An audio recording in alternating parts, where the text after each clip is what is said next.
اصلاح کرتے رہنا اور شریروں کے رستے پر نہ چلنا۔ اور جب موسیٰ ہمارے مقرر کیے ہوئے وقت پر کوہ طور پر پہنچے اور ان کے پروردگار نے ان سے کلام کیا تو کہنے لگے کہ اے پروردگار مجھے اپنا جلوہ دکھا کہ میں تیرا دیدار کروں۔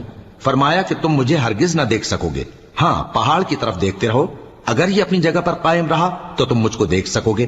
پھر جب ان کے پروردگار نے پہاڑ پر تجلی کی تو اس کو ریزہ ریزہ کر دیا اور موسیٰ بے ہوش ہو کر گر پڑے۔ پھر جب ہوش میں آئے تو کہنے لگے کہ تیری ذات پاک ہے اور میں تیرے حضور میں توبہ کرتا ہوں اور جو ایمان لانے والے ہیں ان میں سب سے اول ہوں۔ فرمایا اے موسیٰ میں نے تم کو اپنے پیغام اور اپنے کلام سے نواز کر لوگوں سے ممتاز کیا ہے، تو جو میں نے تم کو عطا کیا ہے اسے تھامے رکھو اور میرا شکر بجا لاؤ۔ اور ہم نے تورات کی تختیوں میں ان کے لیے ہر قسم کی نصیحت اور ہر چیز کی تفصیل لکھ دی۔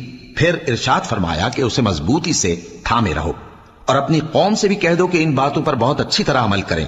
میں عنقریب تم کو نافرمان لوگوں کا گھر دکھاؤں گا